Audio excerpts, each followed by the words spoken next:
How's it going? Hope you all are doing alright today.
Okay, first of all, do we have any questions over anything?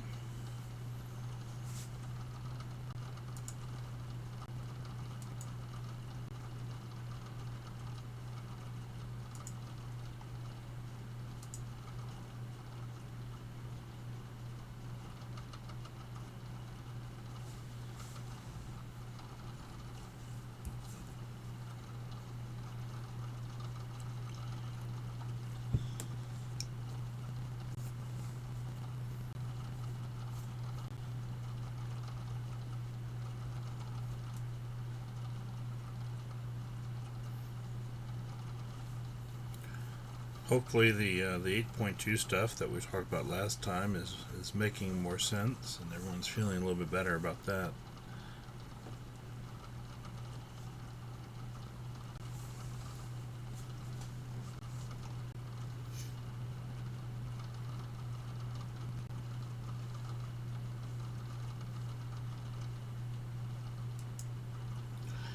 Yeah. Now, I talked to Mrs. Knisley, and she said you would have to go through her class to get to the homework, and I'm still not entirely sure what she meant by that. Because you can go into you can certainly access the book through her course, since that's where you applied the access code already.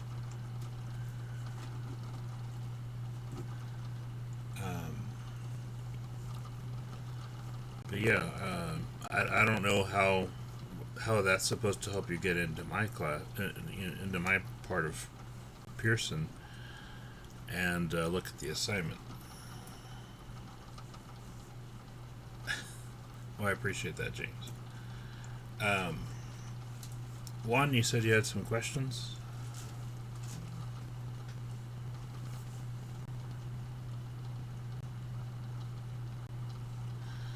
Yeah, so it may be that I have to add them to her page and not ours.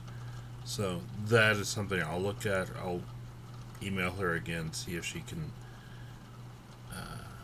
expand upon what she told me. So.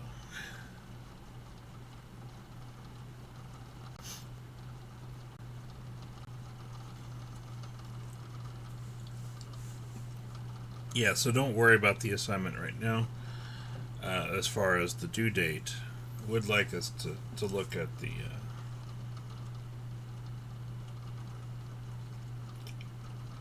what am I doing?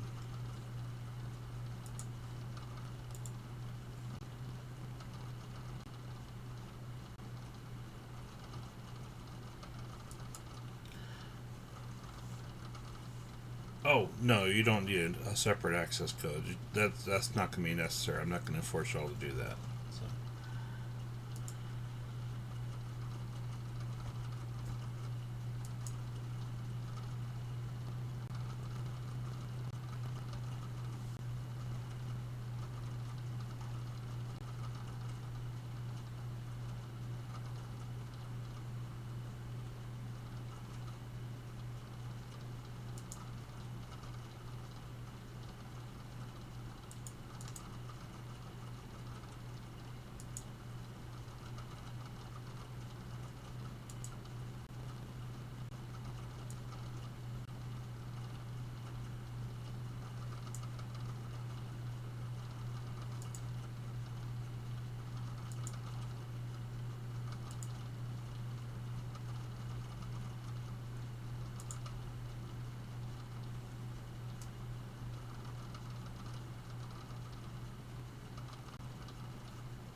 Maybe we'll have that figured out by the end of the month.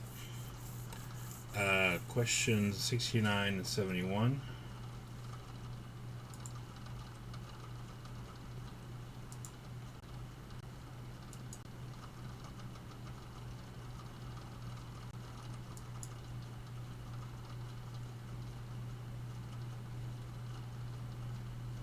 Okay. Yeah, so 69 was square root of 2 times square root of 10.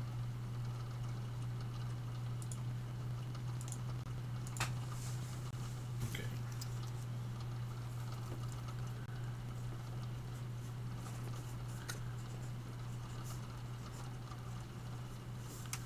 So the idea is that in this case we can... Oh, that's not the one?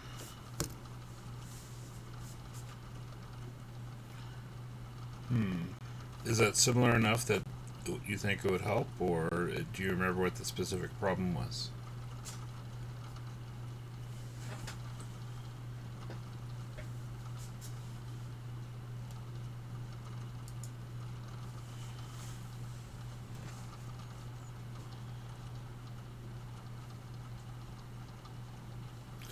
I'll just grab the one out of the book then. That's maybe what we're talking about.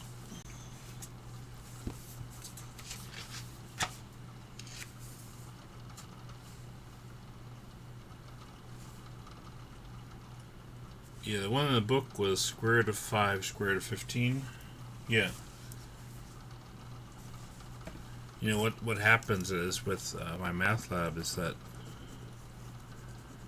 it has actually a bank of questions for each type of problem. So when I put 69 in there, it'll say, okay, we'll use this problem or one similar to it. I would prefer if it just gave you all the problem I assigned. That's another issue entirely. But yeah, square root of 5 times square root of 15. Now,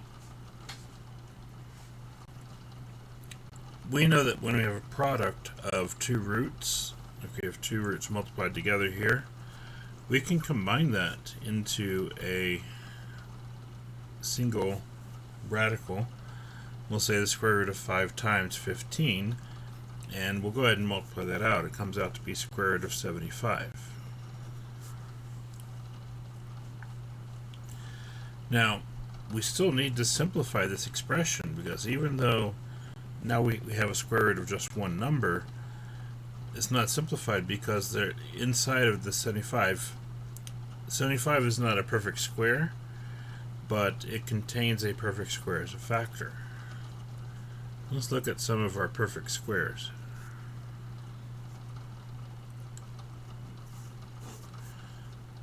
We don't really worry about 1, because factoring out 1 doesn't really achieve anything. 2 squared is 4, 3 squared is 9, 4 squared is 16, 5 squared is 25, 6 squared is 36, 7 squared is 49, 8 squared is 64, and so on. Okay. So we look at this list of perfect squares and say, okay, are any of these numbers factors of this number? Okay. Now we can immediately rule out anything that's larger than 75, and usually we know it's going to be one of the smaller numbers anyway. A lot of the time we end up factoring out a 4 or 9. But there is one that we can find that is a factor of 75. Which one of these is it?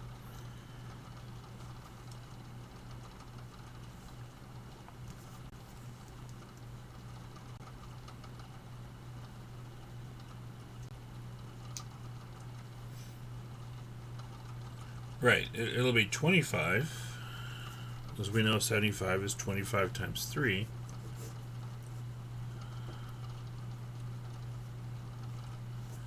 And then the square root of 25 gives us a 5.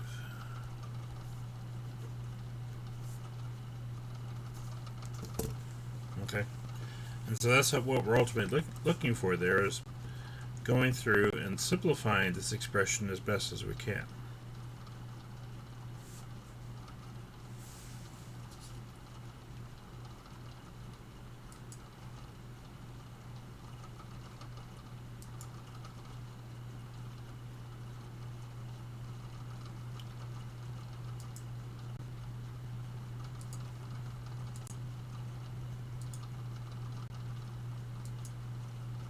$71, absolutely.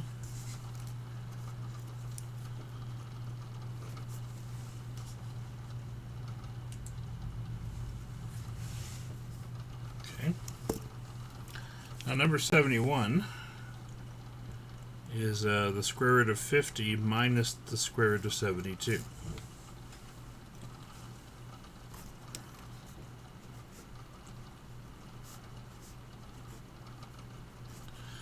Now, we didn't really talk about the addition or the subtraction of radicals, so that this is a good opportunity, since that's basically what's happening here. When we look at radicals, before I work that problem, I have something else I want to talk about. So, if we have the square root of 2 plus the square root of 2, we know that we can make that 2 square root of 2. What we're actually doing is there's an implied 1 in front of these, so 1 square root of 2 plus another square root of 2 means we have 2 of them all together.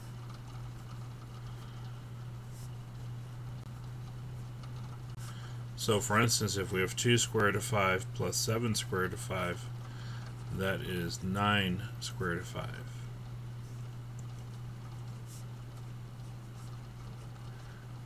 Or if we have 6 square root of 3 minus 2 square root of 3, then we end up with 4 square roots of 3. The square root of 3 stays the same, but we subtract the numbers in front, or we add the numbers in front. 2 plus 7 gives us 9, 6 minus 2 gives us 4. Otherwise, the radical portion stays the same. And that's the important difference. The radical is kind of like the common factor, or the common term, and the number in front is a coefficient, and we're just combining coefficients. So that principle now has to be applied here in 71. Now the issue is, first of all, these are not the same numbers, so we cannot combine them together. But if we simplify them, it turns out we will be able to combine them.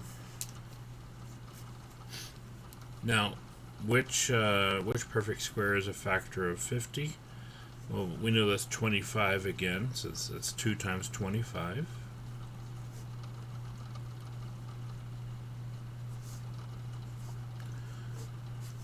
And what about 72? Which of our perfect squares that we listed over here is a factor of 72?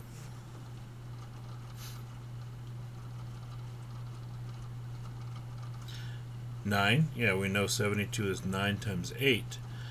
There's actually another one that's larger that can work also.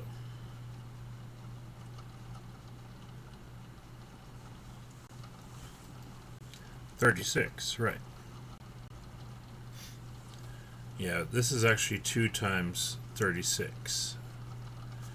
Again, it's okay if you don't know your multiples of 36, because by no means do we ever study that. Sometimes you'll just have to sit down with a calculator and see what we can do, you know. But yeah, we end up with 50 being 2 times 25 and 72 being 2 times 36. And so the square root of 25 is 5. 2 does not have a perfect square root, so we leave it under the radical. Square root of 36 is 6, and we still have square root 2.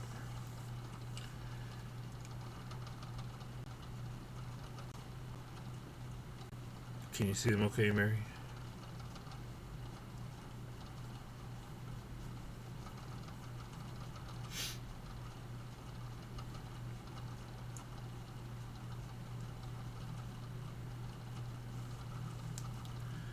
And so now we just combine the coefficients together, 5 and minus 6. So we end up with a negative square root of 2.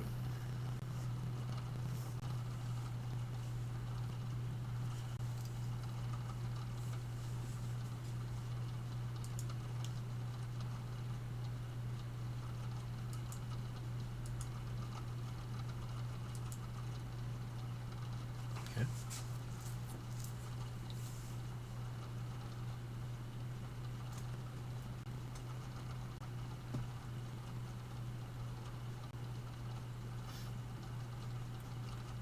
Any questions there?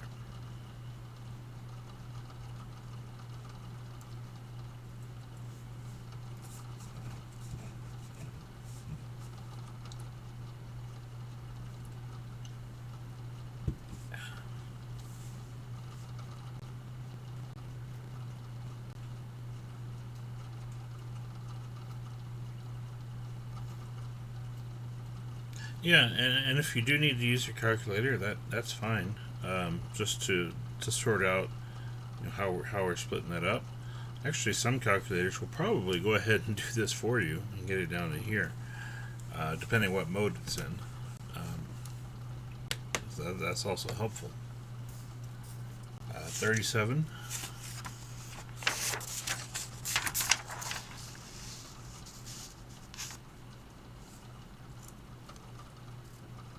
Oh, you figured it out? Good. Okay. Other questions?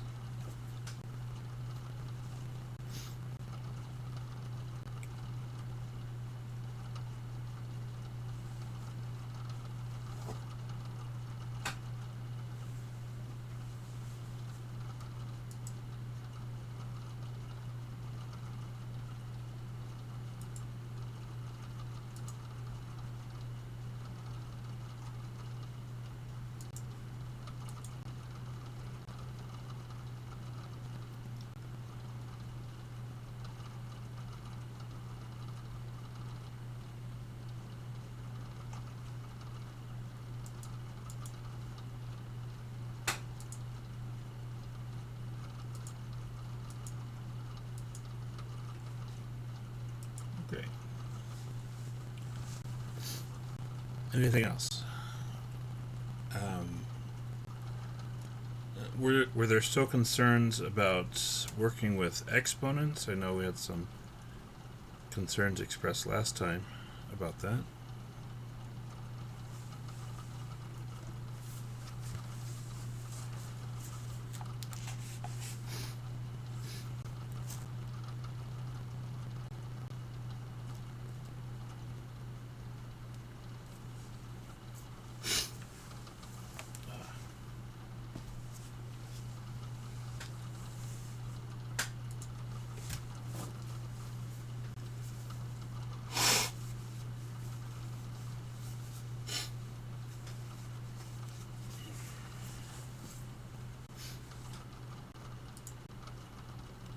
Okay.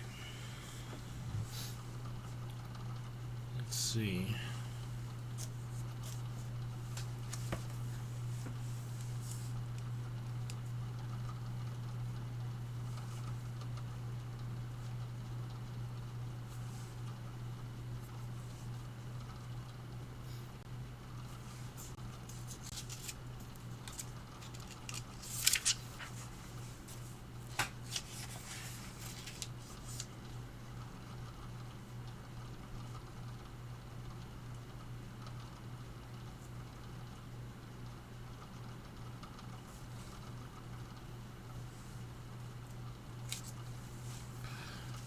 There were actually some other things that I noticed when I was looking at this homework assignment.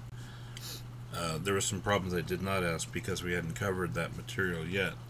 So I'm going to go back and talk a little bit more about some of these things. First of all,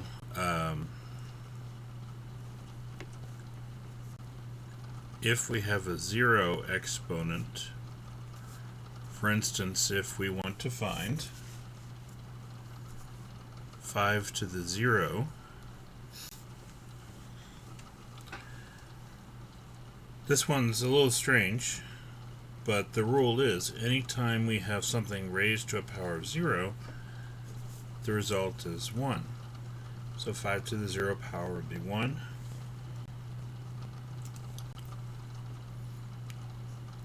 11 to the 0 power would also be 1. 2020 to the 0 power would also be 1, and so on. So anything that we raise to the 0 power would be a 1. I don't know if that came up in this section, but it's something I did need to cover. Now, if you use your calculator, you'll be okay with that anyway, because your calculator will certainly give you the correct answer, but it's nice to know some of these things just for reference and to speed up some of these processes. Next thing I was going to look at is the 1/2 power. I don't think we talked about this.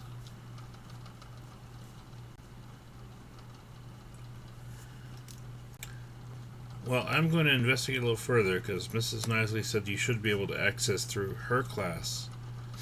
So it may be that I need to upload the assignment to your other class and let you access it through there, which doesn't make sense to me because then it would be in her section and not mine. So I'll figure out more specifics. I went ahead and changed the due date to like September 30th, just for lack of a better, not wanting to put it as tonight still, basically. Because just give us time to figure that out.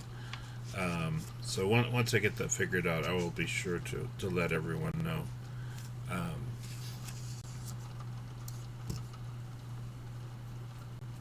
Generally, I've been okay with my math lab, but I've never been in.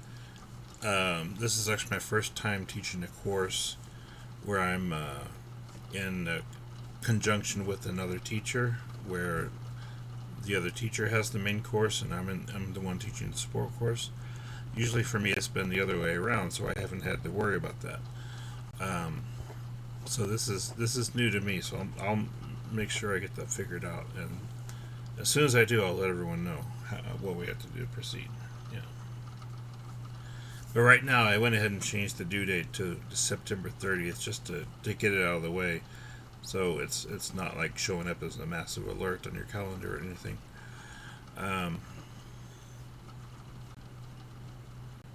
If you send it through email, that's fine, because I did tell some of you could work it out of the book and just write it on your own paper, and that is sufficient. Beyond that, I know several people actually managed to get in. Some of you utilized the um, temporary access code approach, which is fine, but we should be able to do this long term, not just on a temporary basis. So, one person managed to get in and do it without a temporary code.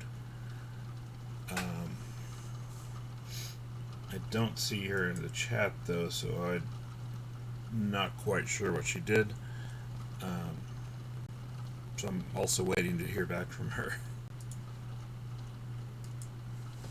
So, because I did mention in the announcement that if anyone that had been successful, I would like to hear back about it. So, anyway, getting back to our 1/2 exponent. And this refers to fractional exponents in general. Anytime we have a fraction as an exponent, let's say we have 4 to the 1/2 power. We can certainly do that on our calculator, but this is actually a much easier problem than we may initially realize. Does anyone know what the 1/2 power indicates?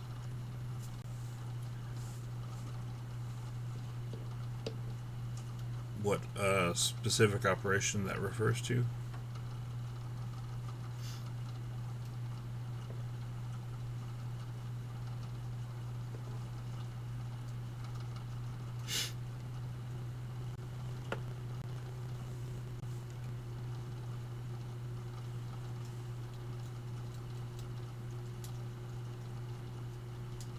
And that's fine, because we're just now talking about it.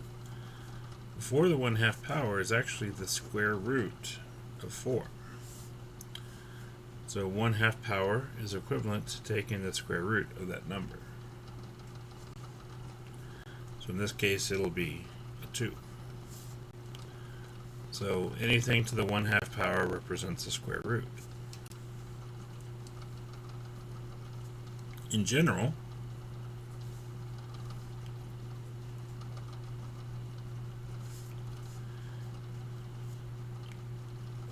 x raised to the a over b power is the b root of x to the a.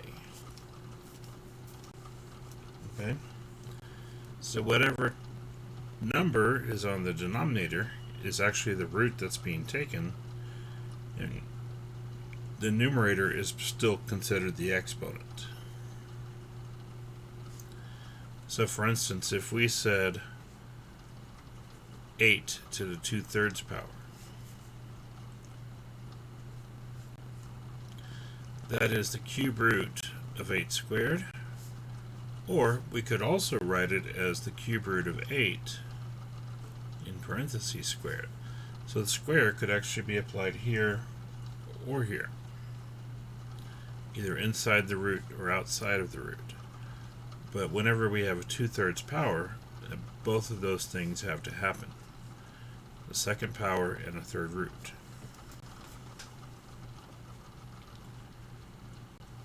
What is the cube root of 8? Does anyone remember that?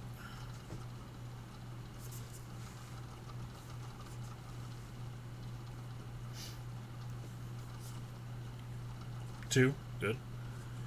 And then 2 squared would just give us a 4.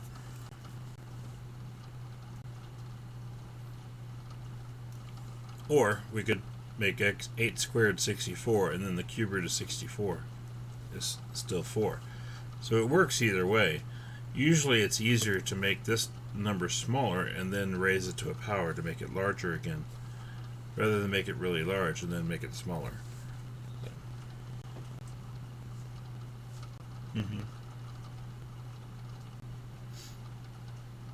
So if we have a fractional exponent such as that, then then that is our approach.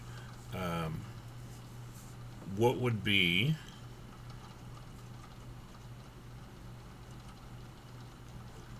let's say 16 to the 3/2 power.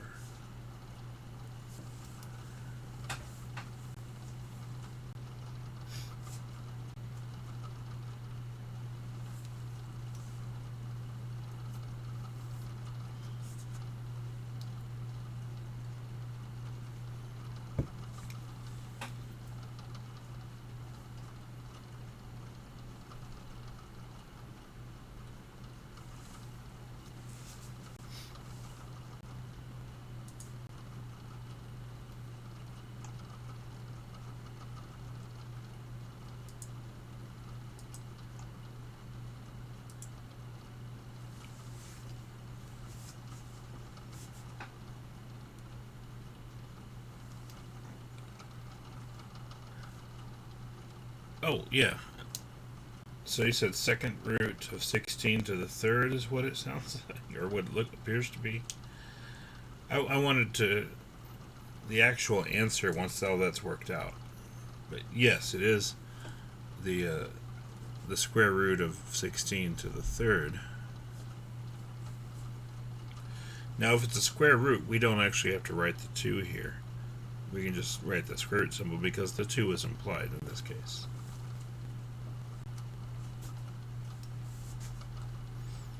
So what does that work out to be ultimately?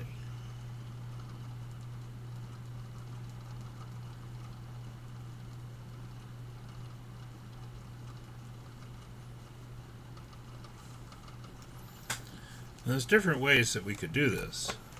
I mean, we could just use our calculators if we want to. For instance, if we have the square root of 16 to the third power, we could enter square root, parentheses, 16 to the third power, and it gives us our result, 64. We also, if we were doing it by hand, I would say, let's take the square root of 16 first, and then raise it to the third power. So that is 4 to the third power, which is still 64. So we get 64 either way, but by no means are you required to do it by hand. You can certainly use your calculator to achieve the same result. And so again, on the calculator, we could do, like when we did 16 square root of 16 to the third power, I did it all in one step because I did the square root and then I did parentheses 16 to the third power, close parentheses equals. But we could go ahead and calculate 16 to the third power if we like, and then take the square root of 4096, and it gives us the same result. One reason it's good to go ahead and work with our calculators like this is that we learn how to enter the commands here. Like when we take the square root of something, depending on your calculator, in some cases you may enter the number and then press the square root button to get the result. Other cases, such as mine here, we put the square root first and then we enter the number and then we get the result. So it just depends on which calculator you're using, how it's going to process that information that you give it. So, and that's one thing we definitely want to be familiar with, because when it comes time to do a test, we don't want to be trying to guess what happens there. Okay.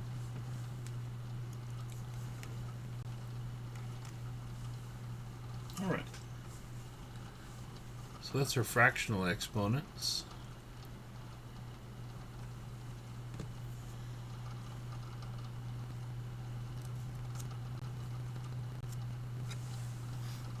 See if there's something else in here that I missed.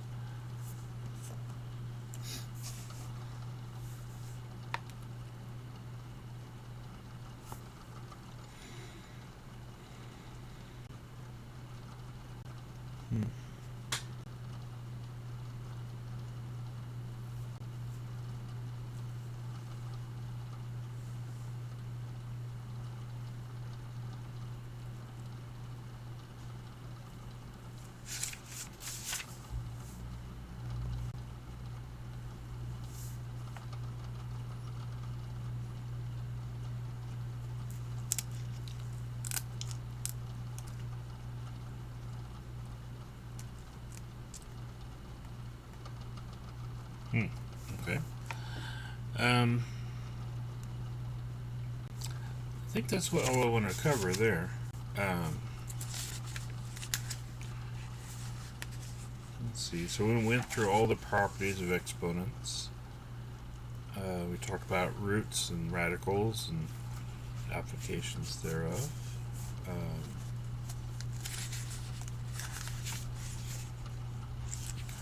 So I would say let's go ahead and move on to section 1.6.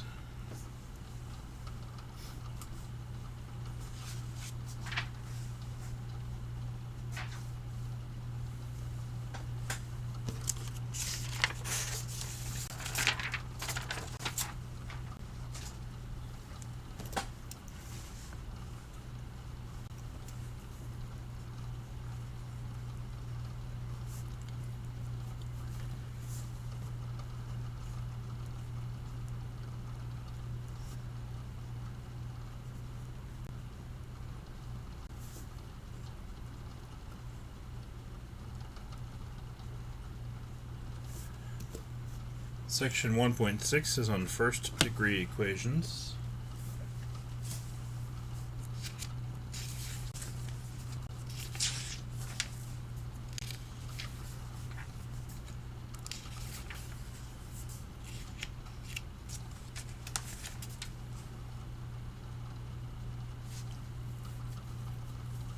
Wow, okay.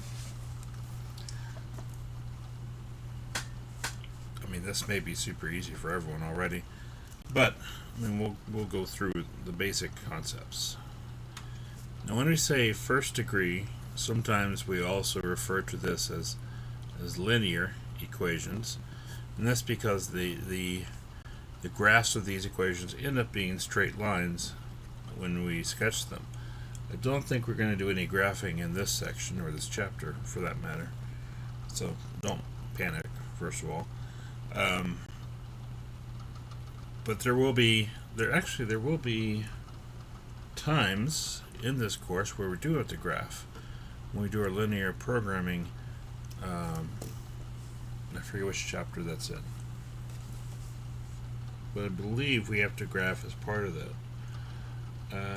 But for now, we're not looking at that, which is good. So the idea, whenever we're solving equations, is that we want to, our goal is to maintain equality.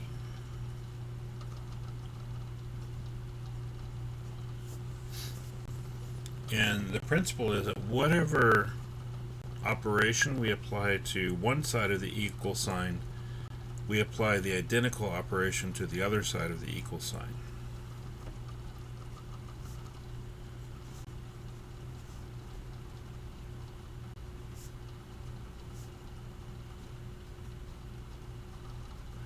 Now, by operation, we generally mean addition or subtraction.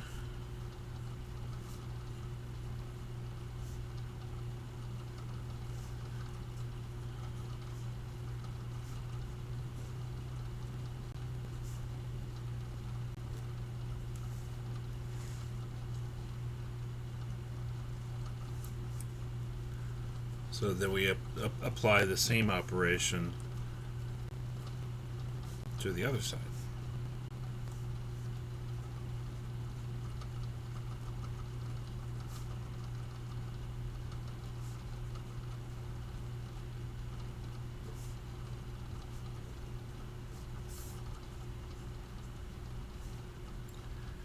And that's actually true of any equation, not just first degree equations, but any equation that we're working with or manipulating terms.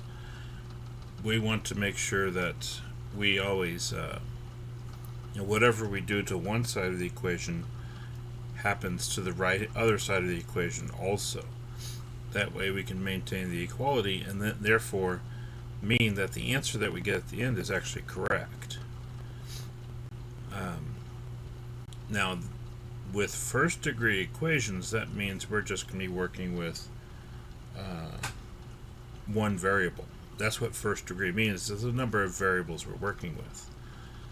So we're just going to have like an x or a y or a t, but nothing else. Just one of those variables in each of these problems. Later on we'll look at quadratic equation where we have that single variable still, but squared potentially. Here they're just to the first power. So as an example,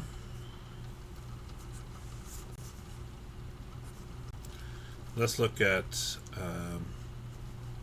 x plus 3 is equal to 15.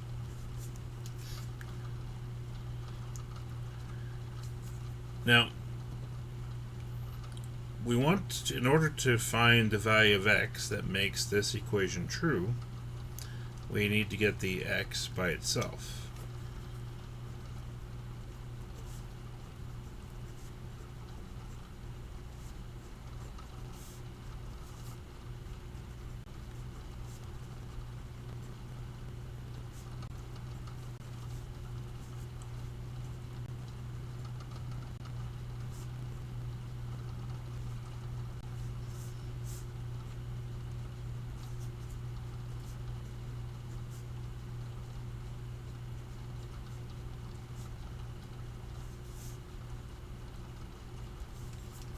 Okay.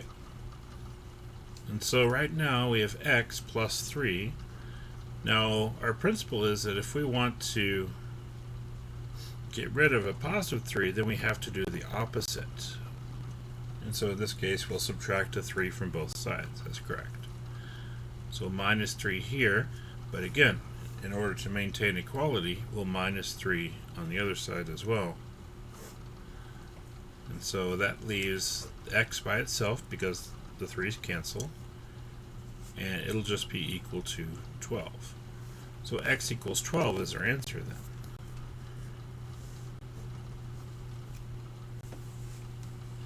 So that's pretty straightforward.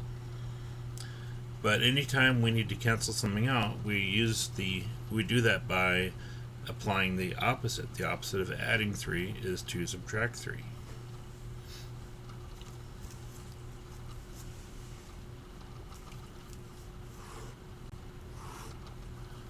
Okay, another example.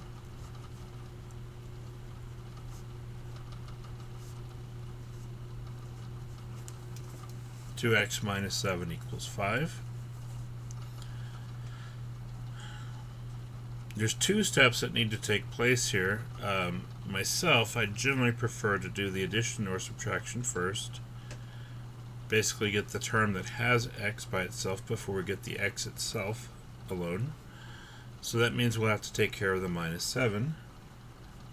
And what is the opposite of subtracting 7?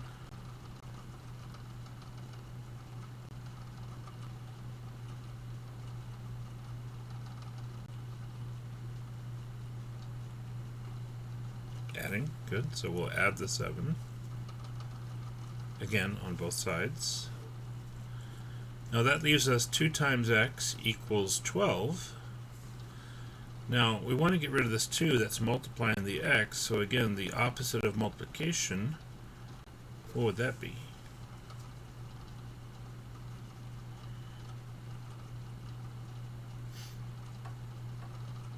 Divide. So, since it's multiplied by 2, we'll do the opposite, which is to divide by 2. And that leaves us with x equals 6 in completing that approach. Probably everyone's okay with that already, but we like to go over these problems because they end up being kind of foundational for a lot of other things that we do.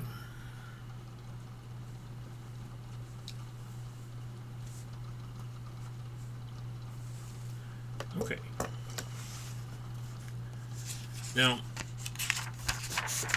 in some cases there may be other steps necessary that are built into the problem that we have to be aware of.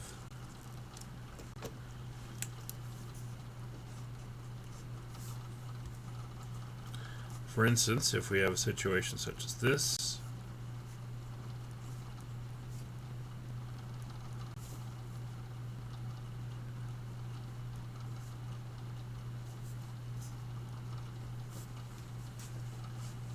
we've included a lot of superfluous terms, it seems like, but we still have to go through and make sure we pay attention to the order of operations first of all, and then go from there to complete our solution. Okay. Now, in our order of operations, we always like to work inside parentheses first. So remember our order of operations, which is off the screen.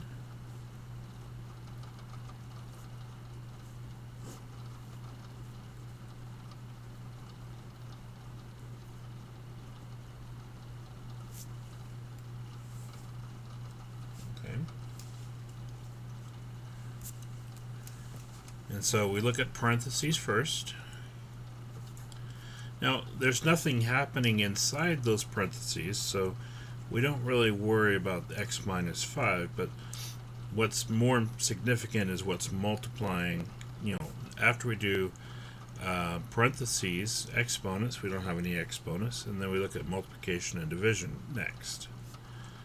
In fact, here's our multiplication. This 2 is on the outside of these parentheses, so the implication is that there's a times sign there. Okay. Now, we're going to have 3x. But let's fill in this blank. If we distribute this term, what are we going to have here?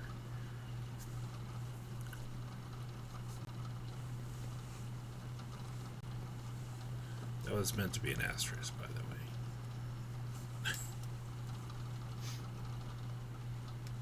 Minus 2x plus 10. Good. Yeah, because if we take this minus 2 and then distribute that to both of those numbers, or both of those terms inside, negative 2 times x means we have a minus 2x. Negative 2 times negative 5 means we add 10. Now, in the next step, we combine our like terms.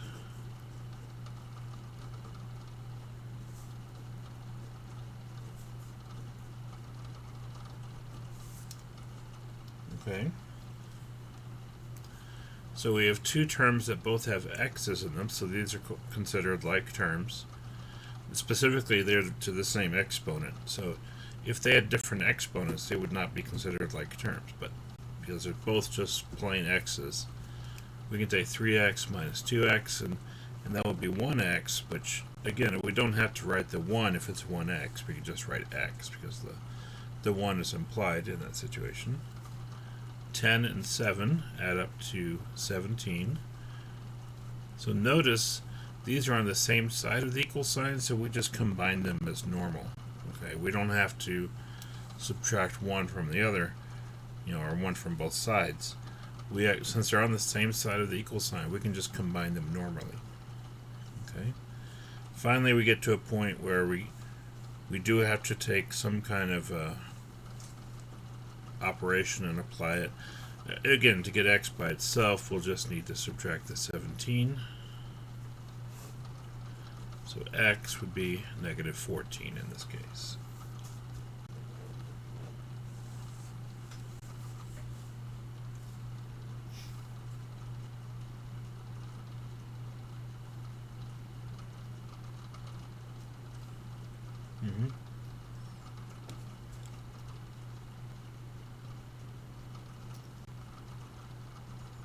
Okay. Any questions here? Honestly, it doesn't get a lot more difficult than that. The book does mix in some fractions, so that's a concern. I think we'll hold off on the fraction stuff. It's not strictly necessary.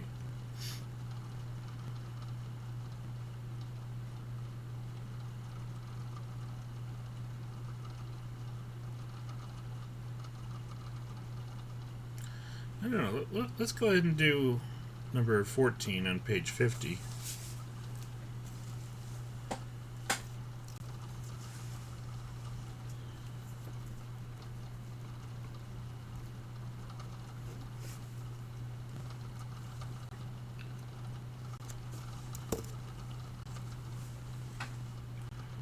We have 3. Is that a negative sign? What is that? We have, yeah, it looks like we have a negative sign in front. So negative 3k over 2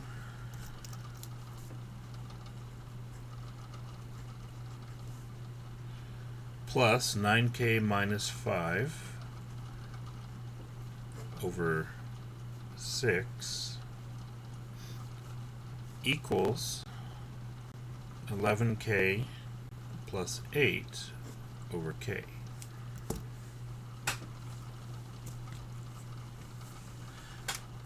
Now, this actually goes back to a discussion we had before, because we did talk about working with fractions already. And even inside of an equation such as this one, whenever we work with fractions, we want to have a common denominator. Now, what would be the common denominator in this case?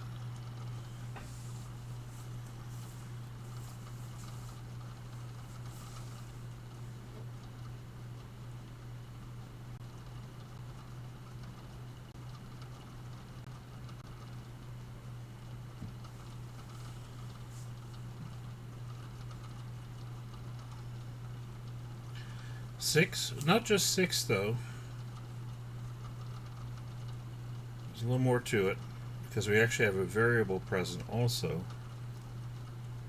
No, 6 is correct. 6 is the common denominator for these two terms. But we need to incorporate that term.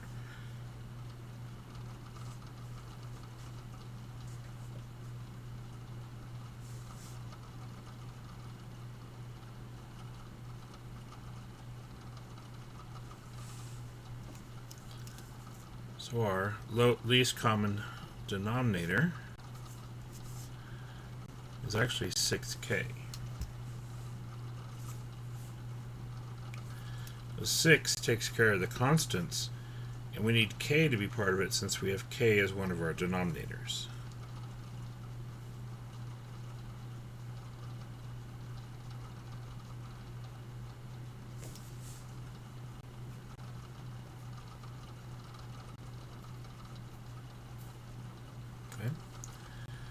So yeah, when we said 6 for 2 and 6, that's correct. But if we have a variable there, that has to be incorporated as well as part of that common denominator. So with just an extra k there, that means k will also be included in the common denominator. So the goal is to make each of these to where they have 6k on the bottom.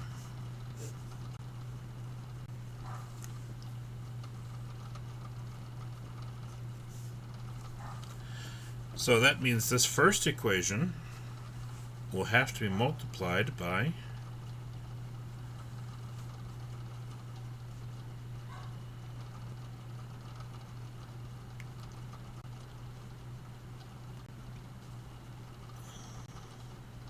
$3k. Good.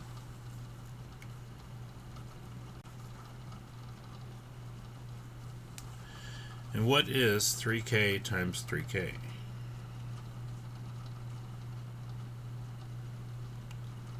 If we multiply those two terms together, what would we write down here?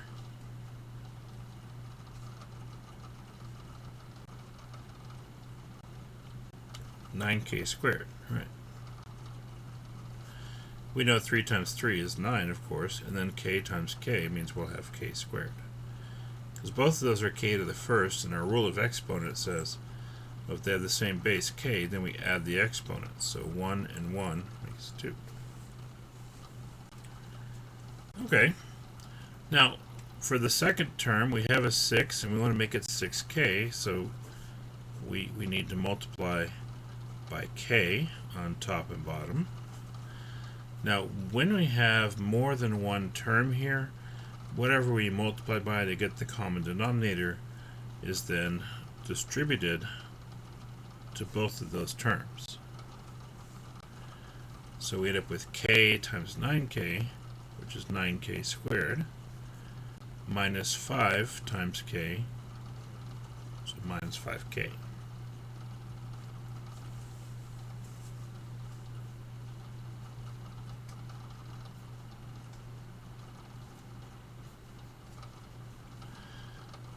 Alright, and then the last one we'll have to multiply by 6 in order to get a 6k on the bottom.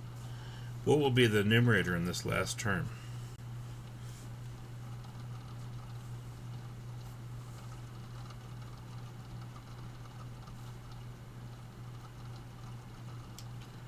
$66k plus 48.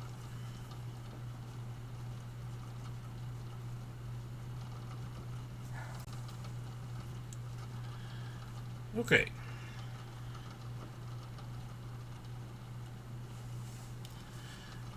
Now everything has a denominator 6k, which is good, so now we can combine our like terms. On the left hand side, we can combine these two together. So that means 6k is still our common denominator, but on top we have a negative 9k squared plus 9k squared minus 5k.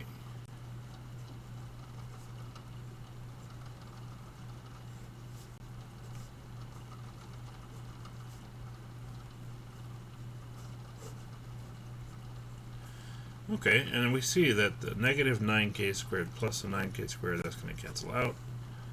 So it's just negative 5k over 6k.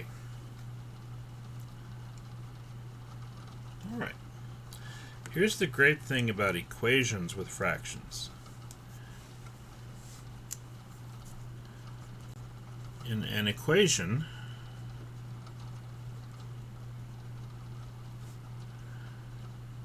once we have a common denominator,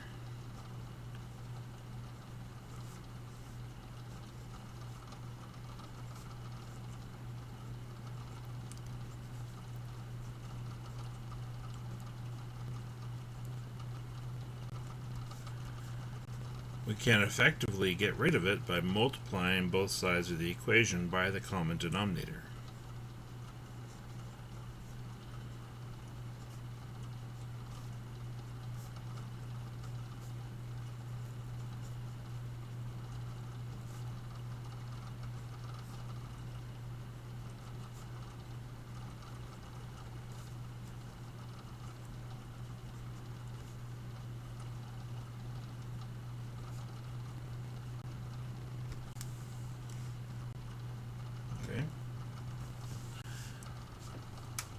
Now, again, this is only true in an equation. If we just have an addition or subtraction we're trying to complete, it doesn't apply.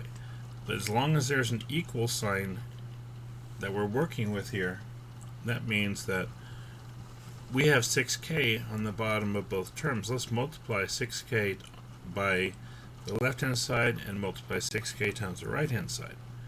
We're multiplying both sides of the equation by the same expression, so this is a valid approach.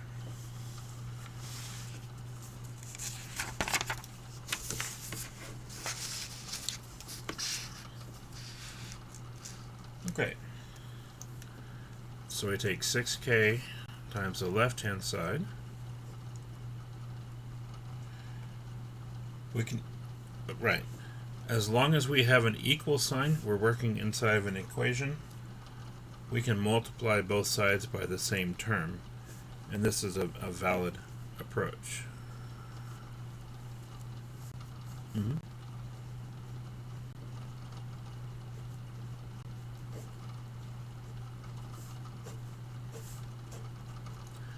So we multiply both sides of the equation by 6k.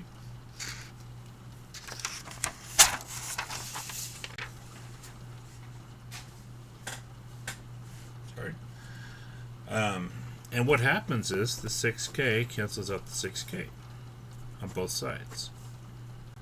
Because basically we have this term multiplied by 6k and divided by 6k. So if we multiply and divide by the same term, then effectively we've multiplied by 1.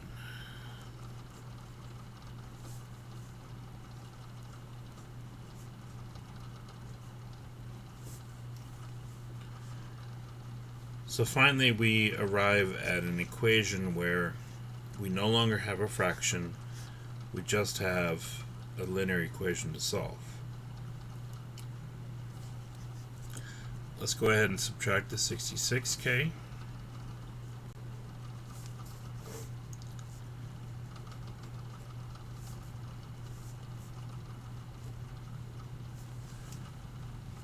Okay. And to get k by itself now, we'll just divide by whatever's in front of k, which is a negative 71.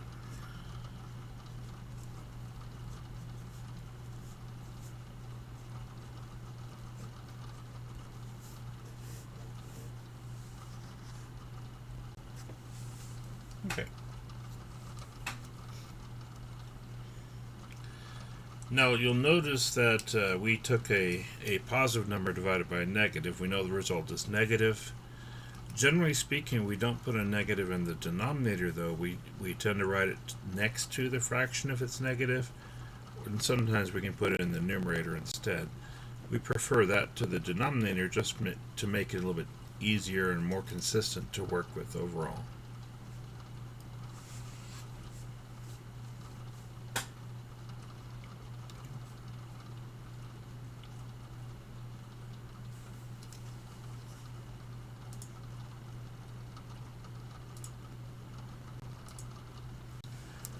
All right.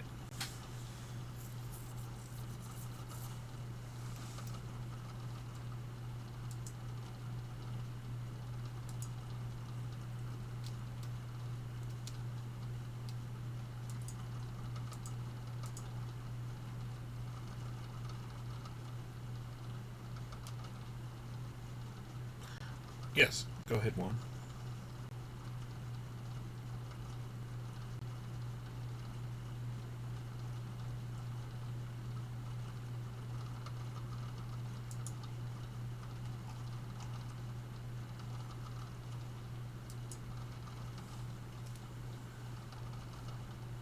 We didn't subtract, we actually divided. Okay, because here it's negative 71 times k. Yeah, okay. And so what I did, this is a division by negative 71, a division by negative 71. Okay. Now, we would still want to try to reduce this if possible, but it turns out 71 doesn't have any factors in common with 48. In fact, we can double check on the calculator. 48 over 71 is already in lowest terms. If that had been something we could reduce, then it would reduce it. So if it had been 72, for instance, we would get 2/3.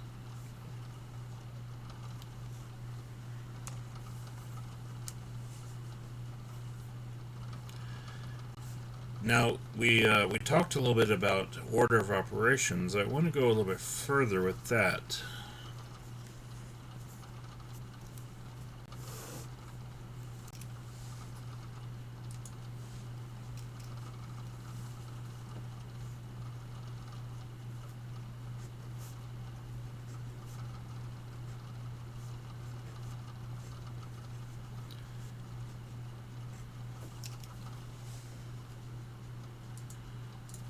This particular problem is one that a former student of mine sent to me on Facebook,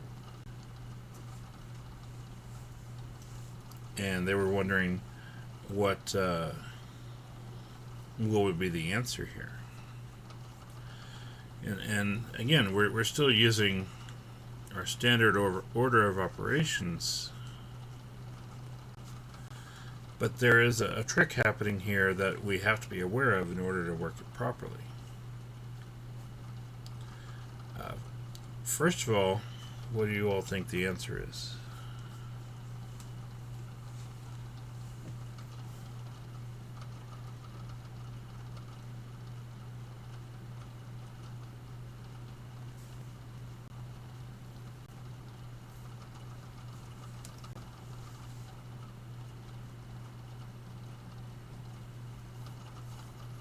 One.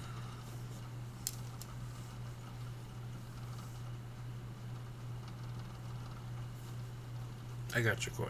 Don't worry about it.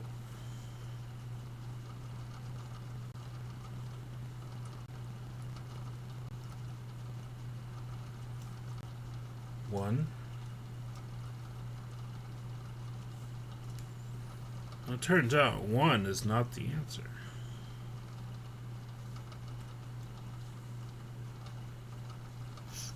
I marked you down, Gabe. So don't worry about it.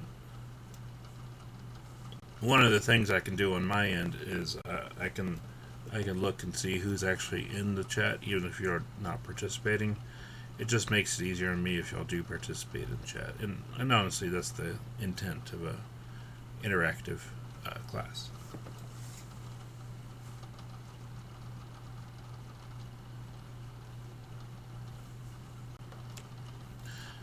Well, I think everyone knows that we add the 2 and the 2 first, because now we're working inside the parentheses. So at the very least, we get to this point.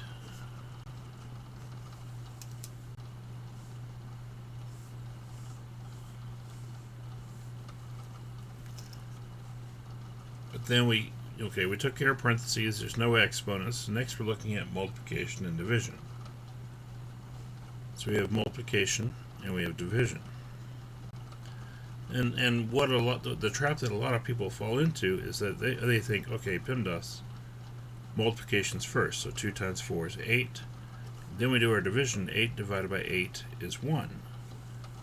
Unfortunately, the answer here is not 1. And this is one of the intricacies of math in general.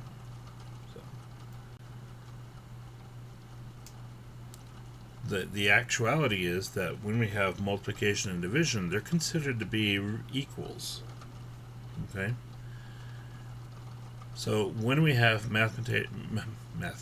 multiplication and division happening at the same time, then what we do instead of looking at a particular order there is we look at the problem from the left to the right. So multiplying and dividing happen at the same time, or if they happen at the same time, right, so 16.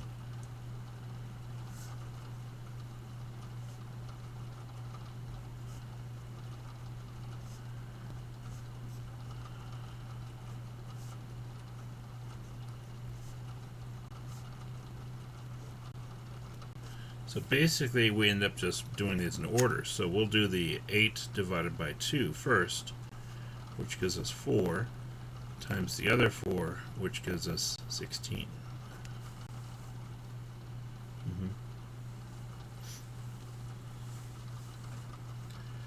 And that's definitely not immediately obvious when we first look at this, because we think, okay, multiplication first, division second, but that's really not the case.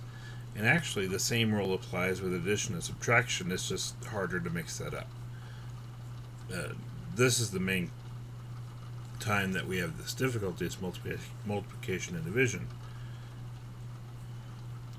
Addition and subtraction, even though they're kind of at the same level, because they have signs attached to them, and if we think of them as signed numbers, we don't make any mistakes there. What the mistake that we make here is that by completing the multiplication first and division second, we do get an entirely different number here than what we should, and that's what makes this a difficult problem. And that's how you see all these posts on social media where they give you this problem, they want you to figure out what the answer is, and so they say, like, most people will get this wrong or whatever, some kind of clickbait thing like that. So anyway,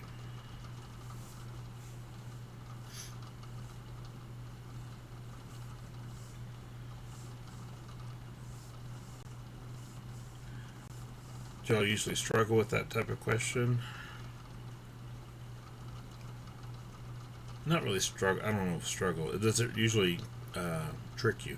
I guess is a better word. Because it is tricky.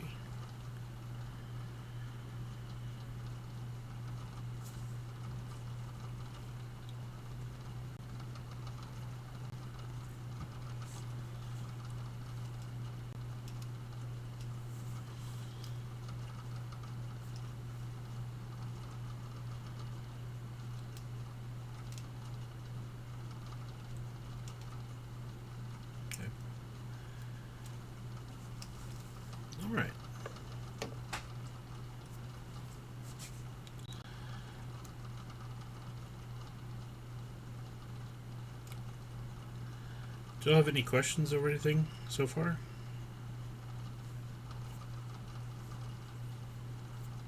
I don't know that I've necessarily done anything new for you today, but sometimes it's nice to review different elements. So.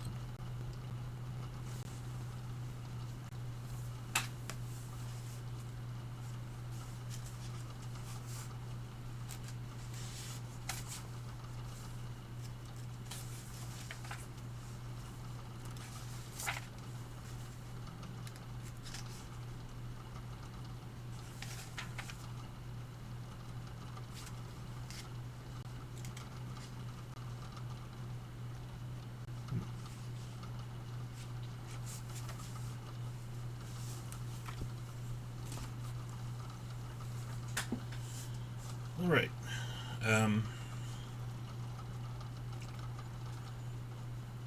If you don't have any questions, I think today we'll just leave it at that.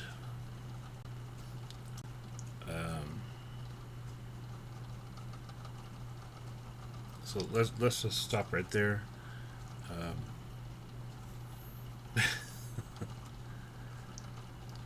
little early, I know, but it's all right. On Monday, because Monday is a holiday, will not have class, so I won't be streaming on Monday. Um,